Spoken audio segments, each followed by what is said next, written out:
Hello, brethren. It's good to be back. We're going to go ahead and have a report today, and that is on the Middle East situation. We're going to go ahead and give an update and bring a couple more things to light here about the situation. I know it's very important to many around the world what is going on in the Middle East. What biblical significance does this have for us, and what we should really know in regards to prophecy about this. So we have prayed. We ask that you do the same. Pause the video and claim the promise of John 16:13, and he shall guide us into all truth. And once you've done that, we can proceed with the video. We see a picture here of Naftali Bennett, the new prime minister, the head of Israel. And we know from history and from several important facts of the situation, and that is that this gentleman that you see right here is just basically a very intelligent puppet. Okay, he is the one that the globalists, and we'll get into more in this presentation, are using as their figurehead, as their spokesman to do what they want said and done. And so we have to keep this in mind that and what, like I said, we'll go over into this more in this presentation. But this man is really just relaying his puppet master's instructions. And it's the same thing with Joe Biden today. Joe Biden is not our leader. He's the main figurehead puppet that's relaying what the powers that be want to be said and done. So let's just keep this in mind as we truly understand the leadership situation around the world. Okay, we're going to go ahead now and show our first article. We're going to bring a couple articles into this that's very key to knowing some updates, and we're going to take a look at that now. All right. The first one can be found on RT Today, and it's their official news station. And it says, Israel doesn't need U.S. permission to strike Iran. And this was from the Israel foreign minister, Yair Lapid. And basically he says Israel's former minister, Yair Lapid, has made clear that his country can use force to curb Iran's nuclear development without informing U.S. President Joe Biden. Now, this is a very key statement, brethren. We'll get into it more about how important that is. Israel will do whatever it needs to do to protect its security. And we don't need anybody's, underline anybody's permission for that. That's been the case since the first day we established this state. Lapid told Israel's Channel 12 on the last day of 2021. Now let's go over that real quick. Lapid is kind of a newcomer to the State of Israel government, and he really doesn't know the history, because that is not true that that's been the case since the first day we established the state, because the globalist-led Rothschild Empire is the one that has called the shots even since then. So this guy is just kind of shooting hot wind in the air there to see who falls for it. When asked if his country possesses the means to successfully carry out this type of attack, the foreign minister said that Israel has capabilities, some of which the world and some experts in the field cannot even imagine. And Israel will protect itself against the Iranian threat. Oh, brethren, and once again we see a mere man whose breath is in his nostrils proclaiming something that the powerful I Am will show as completely false. This man right here is saying that Israel has the power to protect itself. Oh, no, they don't. They're going to be shown who really has the power to protect Israel. Israel officials and military figures have been mulling a strike on Iran. Did you see that, brethren? They are rattle-sabering right now, since talks on the revival of the 2015 nuclear deal, Joint Comprehensive Plan of Action, between Tehran and the world powers began under the Biden administration. Tehran has expressed skepticism over the warnings coming from Israel, calling them empty threats. though promising a harsh response to any aggression. Excuse me. Under the JCPOA, Iran agreed to curb its nuclear program in exchange for lifting international sanctions. I really don't understand this, brethren, because we remember Obama released a lot of cash back to Iran, and so they've had a lot of freedom. So this international sanctions, I'm really kind of wondering what that sanction really, what kind of teeth that really has. Former President Donald Trump unilaterally withdrew the U.S. from the JCPOA in 2018, calling it the worst deal ever. The Jewish state fully shared his view, vigorously opposing the agreement, which, if it insisted, was not enough to stop Iran from obtaining a nuclear bomb. During his interview on Friday, Lapid said that there has not been a capitulation to Tehran during the ongoing talks in Vienna. Israel is not against a good deal, it is only against the wrong deal, he added. So this was a timely article, and let's see when this was put out. The 1st of January 2022. So this year, the beginning, it put out this article. And some key things we want you to remember, brethren, and that is that they don't need U.S. permission. That's going to come in handy with our furthering of our report.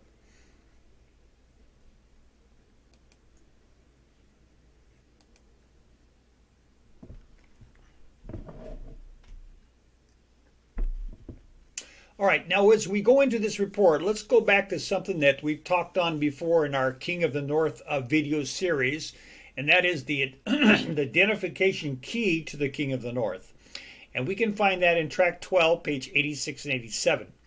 After dividing the Alexander's dominion, Egypt and Palestine were, as previously seen, ruled first by the Ptolemies, second by pagan Rome, Daniel 11:15 and 16, third by Daniel 11:22, and fourth again by the Christians, specifically by Great Britain, Daniel 11:41. Now watch this. These are the only historically and prophetically recorded supersessions involving the ancient lands of Egypt and Palestine.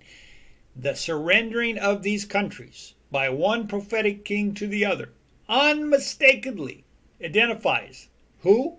The King of the North and the King of the South, from the time of the dividing of Alexander's empire to the present time, and leaves no room for doubt or for argument. So here we see that the message tells us that that country that possesses and rules the Holy Land is entitled the King of the North. And this is key because, like I said, this helps us to identify who the King of the North is today. All right, now once we know that, many Present Truth believers are confused because there's two divergent statements about the King of the North. And let's read this first one here. And this is one that's found in the Word to the Little Flock, page 8 and 9. Michael is to stand up at the time that the last power in chapter 11, the King of the North, comes to his end, and none help him. None to help him. This power is the last that treads down the true church of God, and as the true church is still trodden down and cast out by all Christendom, it follows that the last oppressive power has not come to his end, and Michael has not stood up. This last power that treads down the saints is brought to view in Revelation 13:11 to 18. His number is 666. So we see in this reference here, which is one of the spirit prophecy references, which at that time did not have the full blaze of the end time events. Let's keep that in mind, that they were giving the light that was then known and given to them during the prophetic unrolling of the scroll. So we see that the King of the North is likened to Revelation 13:11 to 18. In other words, the two horned beasts, United States. So we're going to look at that with this next statement, and then we're going to try to reconcile what the message is telling us. Plainly then, during the time of the end, Great Britain is the king of the north. Now, do we see this clear statement, brother, plainly? Now, what does plainly mean? Obviously, then, during the time of the end, not during part of the time of the end, or maybe at the time of the end, during the time of the end, Great Britain is king of the north. So, inspiration, and this is not just Brother Hodeff speaking, it's God speaking through inspiration, saw that Great Britain would be the king of the north at the time of the end. So we have to keep this in mind. Now, how can we reconcile that with spirit prophecy saying the United States is going to be the king of the end? Well, inspiration beautifully reconciles us. Okay, because of idolatry, the Assyrian was permitted to take God's ancient people and their pleasant land.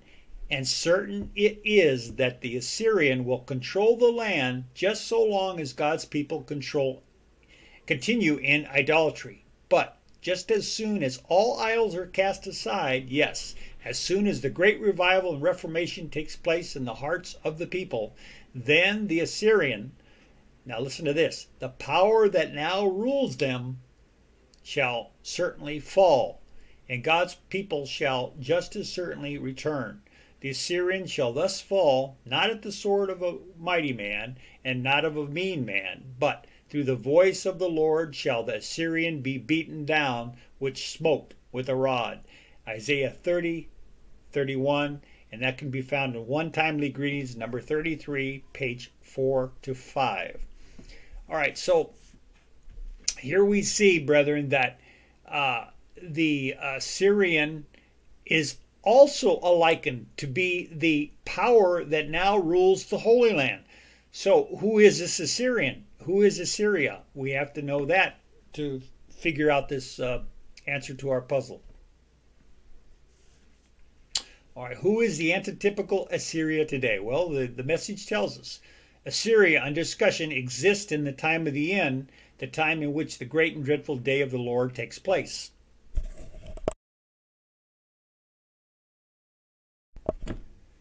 This Assyria, therefore, is the antitype of ancient Assyria, just as the Babylon of Revelation 17:18 is the antitype of ancient Babylon. Assyria charges inspiration, is a rejoicing city that dwells carelessly, that says in her heart, I am, and there is none beside me. Zephaniah 2, verse 15. At this point, let us pause a moment and summarize the characteristics by which this modern Assyria is to be identified. Number one, as man looks at things, she is so great that there is none like her. She is well instructed in the things of God. Number two, she is oppressive, a hard ruling nation. Number three, she has polluted the sanctuary and declared the law of God void. Number four, she has piled up wealth by going after it as an evening wolf goes after its prey. Number five, she harbors the church of God. Number six, she exists in the time the Lord is to manifest his power and destroy all the wicked nations. Number seven, she is an Assyrian-like nation, widespread, a nation of conquest. Now here's the highlight we want to bring. There is but one people under the sun that answers to all these descriptions, and that people is, of course, the English-speaking people, in whose midst is the church, and from whose midst the gospel and the Bible flow out to all nations. As clear as language can make it, the burden of the prophet Zephaniah is for the English-speaking Christian world. So here we see that Assyria is the English-speaking nations, brethren. It's the nations that have English as their main language, and they have the Church of God. Well, which churches are these? These are the ones like England, and we'll have a map here shortly, United States, Canada, Australia, and so forth, that have the SDA church in their midst. Okay? Because it says here, she harbors the Church of God. So we know that these nations have the SDA church in them. And we go out down here to 7. She is an Assyria-like nation, widespread, a nation of conquest. Well, listen, all these nations we're going to speak about have been on a tear of nation of conquest. So we can think back to the United States being a part of this Assyria that came in there and destroyed Iraq and Libya and all these states. So the conquest has been going on for the last couple decades. All right, so let's take a look at our map real quick and look at some of this Assyria. Here we see United States, obviously, Canada, Great Britain, Scotland, Ireland, Australia, and we have some other English-speaking nations here. All the green ones are the English-speaking nations, some of them in South Africa. So these are the Assyrian nations, brethren, that the Bible speaks about. And the message tells us to identify. We also see a country here in South Africa, excuse me, South America, and so we're sure that these countries are the ones that are going to be the final antitypical Assyria. All right, so let's look at a key point, and that is that Israel leadership admits they will not answer to the United States. Then who of the Assyrian nations do they answer to?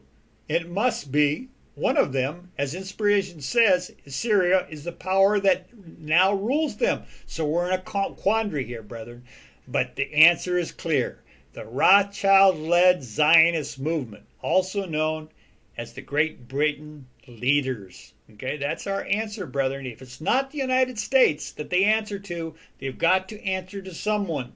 And we know the message says that Assyria, one of those Assyrian nations, is the power that rules them. So the leader of this Assyrian movement is who they answer to. And that has been, since the beginning of the establishment of Israel, the Zionist movement. The message is spot on then. Plainly then, during the time of the end, Great Britain is king of the north. So we see that once again, inspiration is far-reaching, far-seeing, much more than it meets the eye. And of course, we have this last sentence here: USA is king of the north by its being part of antitypical Assyria. So yes, we cannot cancel out USA as being part of the king of the north, because it is a part of Assyria. It is not the sole king of the north, as sometimes taught. So we have to be very careful, brethren, that this is one of the lessons that we have to unlearn. There's been many teachers and many lessons given out in the present truth world that the United States is the king of the north. And that's largely built upon the very preliminary light of the word to the little flock, which did not have the great end-time light, and therefore could only present what it had been known and revealed at that time, that the United States was the last power. That's all that they saw at that time. But as we see the scroll unroll, we see more developments come into play, more obvious movements from the nations. And we'll get more into that as we go.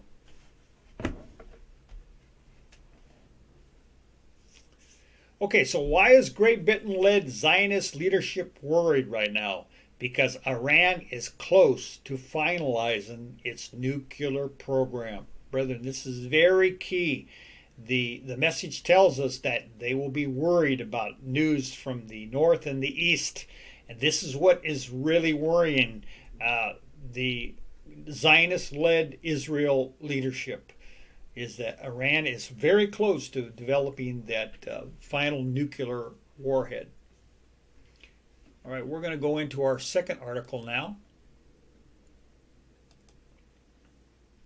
Okay, so as we saw in the first article, again, Israel claims freedom of action against Iran. Israel Prime Minister Naftali Bennett dubbed Iran the greatest threat to the state of Israel during a cabinet meeting in Jerusalem on Sunday. He also spoke to U.S. President Joe Biden for the first time in months to discuss the growing concerns about Iran and the potential nuclear agreement being discussed in Vienna. Anyone who thinks that agreement will increase stability is mistaken, Bennett said, according to a readout his office released to the public.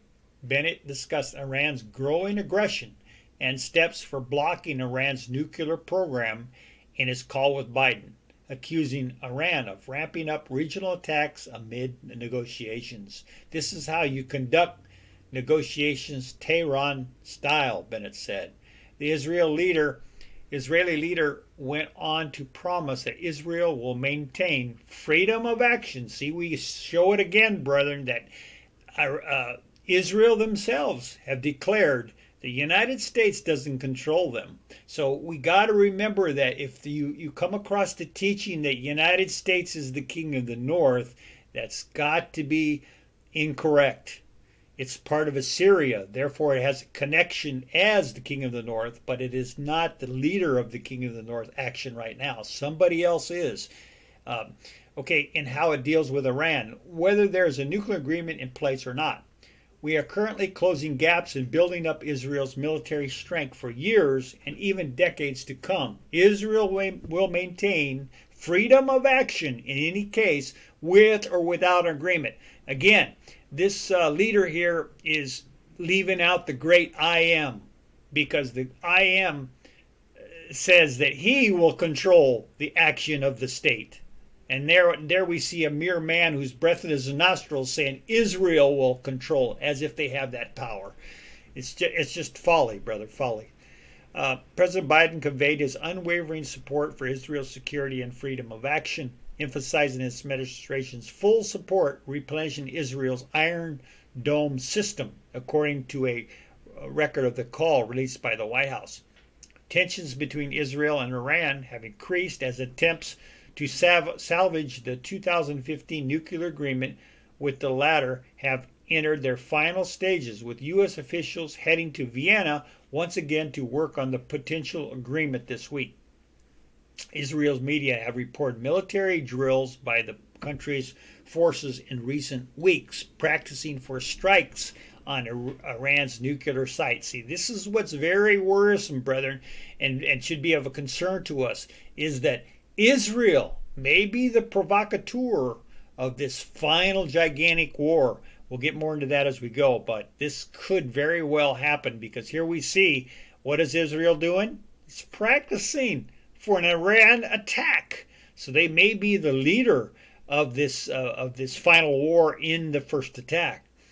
Bennett has made clear that Israel is not a part of any agreement, as many believe any such accord would be unfavorable to Tel Aviv. The Prime Minister said last month that Israel is not bound by what is written in the agreements if they are signed.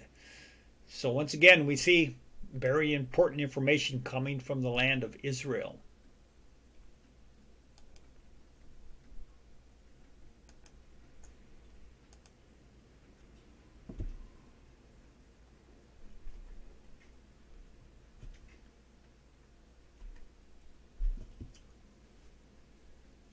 All right, so let's read an important quote here. The king's final trouble is not to arise from the king of the south pushing at him, but from tidings out of the east and out of the north, showing that he is drawn into his last struggle for supremacy, not by anyone's declaring war against him, but by his declaring war against many, because tidings out of the east and out of the north have troubled him. Track 12, page 88. Note, Great Britain, the Rothschilds-led globalist New World Order, has put out its mass media, keep in mind they own the mass media around the world, reports of bad tidings out of the east, China, and out of the north, Russia.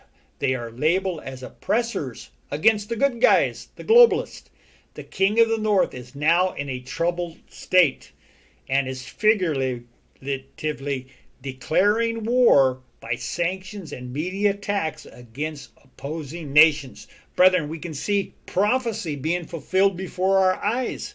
The Rothschilds, the globalist, the head of Great Britain are upset with these tidings, and they have now declared war, figuratively speaking, by sanctions and media attacks. We read in many reports that some are calling this although not real bomb war, they're declaring it a form of war against these nations. For instance, against Russia. Russia has been ostracized because they have been looked at by the globalists, by the King of the North, as parties that are doing terrible. They're doing the wrong thing by invading. Well, guess what? The globalists have been doing that for a long time. We remember Iraq. We remember Libya. We remember Egypt. We remember all these countries where they went in and put their covert underground military and so forth, and these CIA and all these societies, all these different movements that they went in and overturned the government. And it's just been terrible what these globalists have do. So it's the pot calling the kettle black. In other words, it's just a joke, brethren. But this is what the globalists are doing, and this is how Satan is tricking these people into their shenanigans. All right, so in the track 14, page 51, it gives us a great understanding of how we are to look at things today. Time and chance solve mysteries.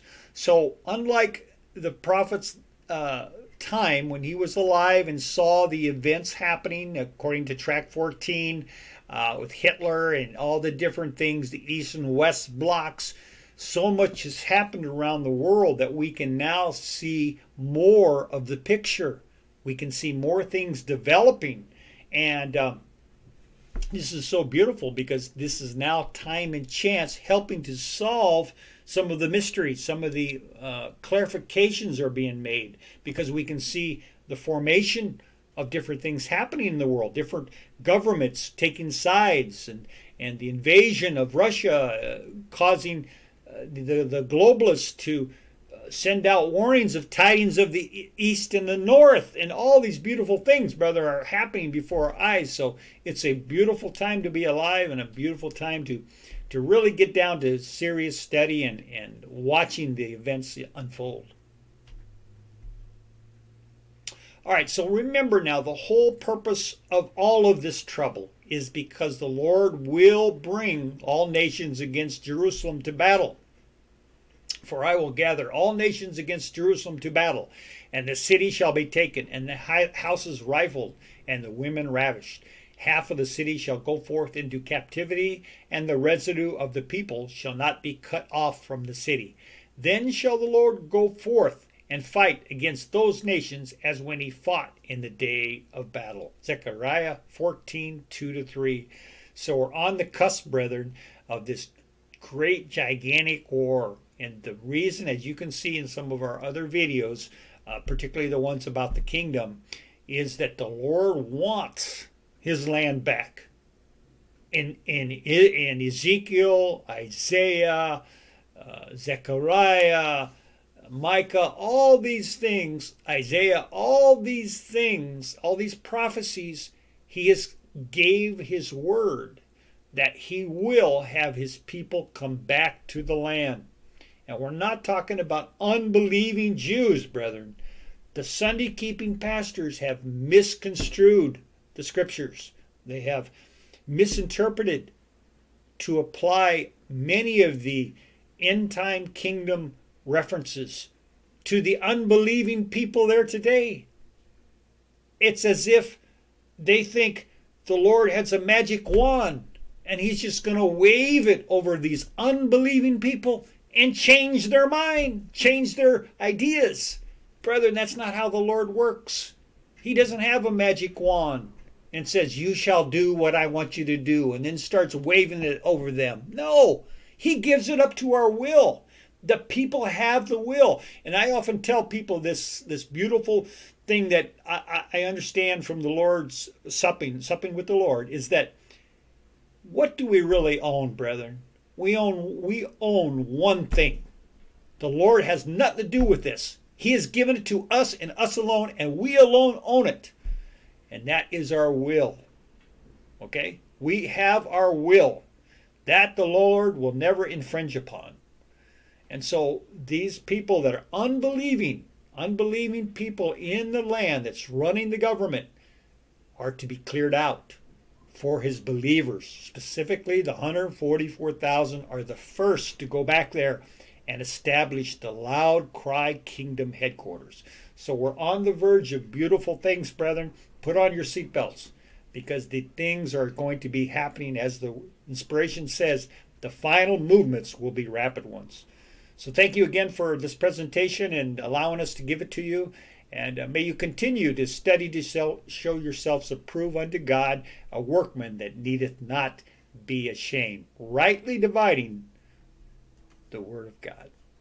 So thank you again, brethren, and until next time, may you continue to follow the Lamb wherever he goeth. Amen.